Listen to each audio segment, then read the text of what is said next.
ರಾಜಧಾನಿ ಬೆಂಗಳೂರಿನಲ್ಲಿ ಅಪರಾಧ ಪ್ರಕರಣಗಳು ಹೆಚ್ಚಾಗ್ತಾ ಇದ್ದು ಕ್ರೈಮ್ ರೇಟ್ ತಡೆಗಟ್ಟುವುದಕ್ಕೆ ಗೃಹ ಇಲಾಖೆಯಿಂದ ಜನಸ್ನೇಹಿ ಪೊಲೀಸ್ ಕಾರ್ಯಕ್ರಮ ಹಮ್ಮಿಕೊಳ್ಳಲಾಗುತ್ತಿದೆ. ಈ ಪ್ರಕಾರ ಪೊಲೀಸರು ನಗರದ ಪ್ರತಿ ಮನೆಗೆ ತೆರಳಿ ಜನರಲ್ಲಿ ಜಾಗೃತಿ ಮೂಡಿಸುವುದು, ಇದಕ್ಕಾಗಿ ಆಯಾ ಲಿಮಿಟ್ಸ್ ಠಾಣೆಗಳಲ್ಲಿ ಬೀಟ್ ಹಾಗೂ ಸಬ್ ಬೀಟ್ ಪೊಲೀಸರ ವಿಂಗಡಿಸಿ 3 ರಿಂದ 4 ಸಿಬ್ಬಂದಿಗಳನ್ನು ನೇಮಿಸಲಾಗುತ್ತಿದೆ.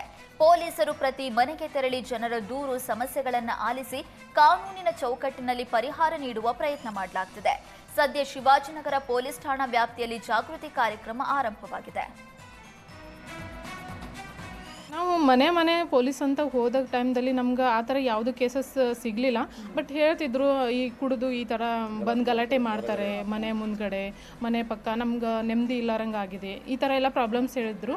ಸೊ ನಾವಾಗ ಹೇಳಿದ್ದೀವಿ, ನೀವು 112ಗೆ ಕಾಲ್ ಮಾಡಿ, ನಾವು ಇಮಿಡಿಯೇಟ್ಲಿ ಆ ಥರ ಜನ ಬಂದಾಗ ನೀವು ಆ ಥರ ಗಲಾಟೆ ಆಗ್ತಿದ್ದಾಗ, ಕುಡಿದು ಬಂದು ಯಾರೋ ಗಲಾಟೆ ಮಾಡ್ತಿದ್ದಾಗ, ಸೊ ಡ್ರಗ್ಸು ತೊಗೊಂಡಿಲ್ಲೆಲ್ಲ ಗಲಾಟೆ ಮಾಡ್ತಾರೆ ಬಾಯ್ಸು ಹುಡುಗರು ಅಂತ ಹೇಳ್ತಿದ್ದೀರಲ್ಲ, ಸೊ ನೀವು ಅವಾಗ 112ಗೆ ಕಾಲ್ ಮಾಡಿದರೆ ನಮ್ಮ ಪೊಲೀಸ್ನವರು ಬೀಟಲ್ಲಿ ರೌಂಡ್ಸ್ ಇರ್ತಾರೆ, ಇಮಿಡಿಯೇಟ್ಲಿ ನಿಮಗೆ ಬಂದು ನಿಮ್ಮ ಕೇಸನ್ನು ಅಟೆಂಡ್ ಮಾಡ್ತಾರೆ. ಅದು ಏನೇ ಸಮಸ್ಯೆ ಇದ್ದರೂ ಇದು ಸಾಲ್ವ್ ಮಾಡ್ತಾರೆ ಅಂತ.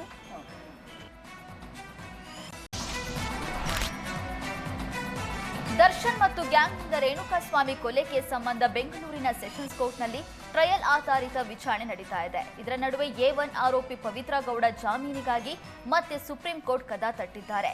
ಸುಪ್ರೀಂ ಕೋರ್ಟ್ಗೆ ಪುನರ್ ಪರಿಶೀಲನಾ ಅರ್ಜಿ ಸಲ್ಲಿಸಿರುವ ಪವಿತ್ರ ಗೌಡ, ನಾನು ಸಿಂಗಲ್ ಪೇರೆಂಟ್, ನನ್ನ ಮಗಳು SLC ವ್ಯಾಸಂಗ ಮಾಡ್ತಾ ಇದ್ದಾಳೆ ಅಂತ ಪರಿಶೀಲನೆ ಮಾಡುವಂತೆ ಮನವಿ ಮಾಡಿದ್ದಾಳೆ. ಸುಪ್ರೀಂ ಕೋರ್ಟ್ನಲ್ಲಿ ಗುರುವಾರ ಅರ್ಜಿ ವಿಚಾರಣೆ ನಡೆಯಲಿದೆ.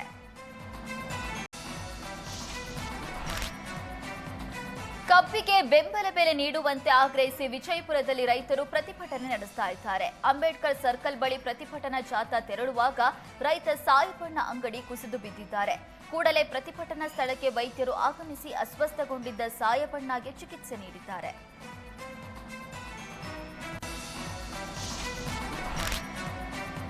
ಬಾಗಲಕೋಟೆಯಲ್ಲಿ ಕಬ್ಬು ಬೆಳೆಗಾರರ ಹೋರಾಟ ತೀವ್ರ ಸ್ವರೂಪ ಪಡೆದಿದೆ.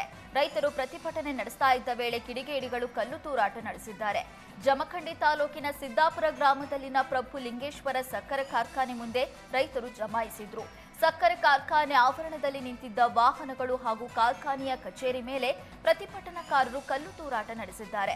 ಈ ವೇಳೆ ಕಿಡಿಗೇಡಿಗಳು ಕಲ್ಲು ತೂರಿದ್ದು ಬೊಲೆರೋ ವಾಹನ ಸೇರಿ ಇತರೆ ವಾಹನಗಳ ಗಾಜು ಪುಡಿಯಾಗಿದೆ.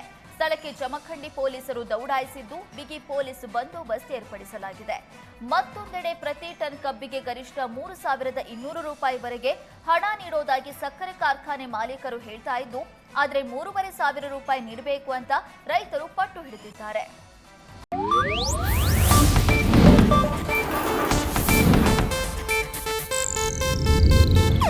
ಇದು ಏಷ್ಯಾನೆಟ್ ನ್ಯೂಸ್ ನೆಟ್ವರ್ಕ್ ಪ್ರಸ್ತುತಿ.